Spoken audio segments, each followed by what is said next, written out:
Thank you for your time and considering us for funding and the opportunity to tell our story.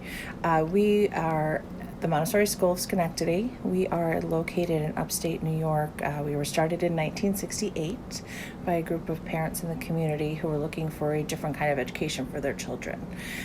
I came onto the school in 1999 along with some of our teachers.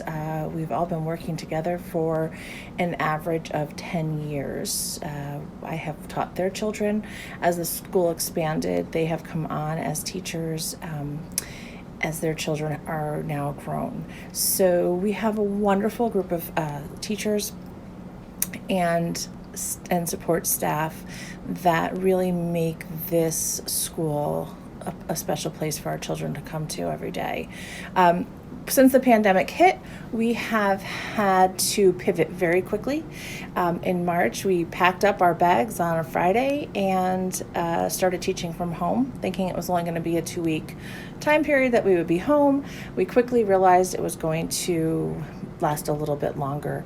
So again, our teachers got together and we figured out a way to keep connections with our students who average age is 3, 4, 5 years old. We do have some toddler students as well. And we figured out a way to teach them from home.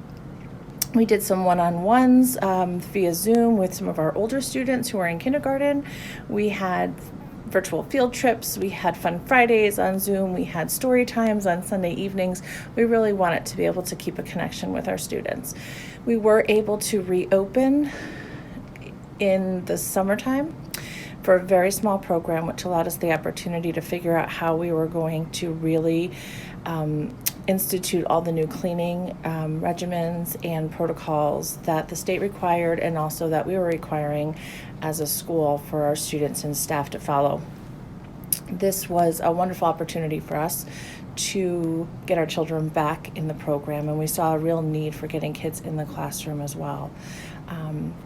We were very, very fortunate in the beginning. We had parents who were able to make some donations. We were able to capitalize on a PPP loan. We had a fund to put in a new playground, and we were able to use those funds that we had saved to pay for salaries. Our landlords allowed us to only pay a third of our rent, which was also very helpful. The fact of the matter is, at this point, there's no more money left. We are still paying a third of rent because we only have a third of our students back in the building. And until the vaccine becomes more widely available, I do not anticipate more students coming back until maybe September. The staff has all taken pay cuts. We're all working longer hours for less money without one single complaint because we do put the children first. They are the reason we're here, and we need to make sure that we are meeting all of their needs so that they're successful for whatever's to come in their life. That is our goal, that is our priority, that is our mission. It's becoming harder and harder to do because we don't have the money to keep the doors open. We have lots of back rent. Every month we pay a third rent. We have 2/3 that still due. We have extra cleaning and PPE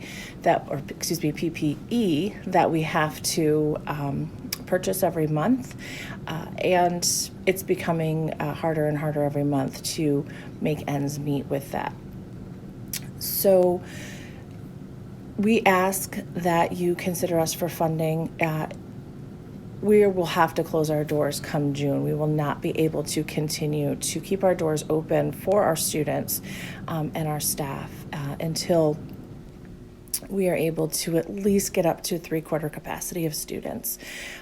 In September, we have a whole new group of students that are eligible to come, so we're hoping that we'll be able to be at capacity. But right now, I can't see a way to keep our doors open, pay all of our bills, keep the building safe without additional funding. So we are asking that you consider us for your program. I It will be an amazing, amazing gift to us to be able to continue to offer our students education in person. 40% of our students receive extra services or special services from OT providers, PT providers, speech education, and without us being open, they may not be able to receive those services in the most effective manner. So that is also a huge reason why we are trying to keep our doors open. We want to set our students up for success, whether it be here next year or in a traditional or public school setting. And our main goal is to make sure that we have done the best we can to make sure that we are setting them up for educational success. Thank you very much for your time. We appreciate all of your efforts in the community. It really does make a huge difference for small business owners. Now that you heard a little bit about our school, I thought I'd show you around just a little bit. As you can see, it's snowing in New York, so we don't get much time outside during this time. We have 3 classrooms, 2 primary classrooms, which have our 3 to 6-year-old students and our kindergartners. And we have a toddler room right here. Just gonna, so you can see quickly inside. Again, we thank you for your time and consideration.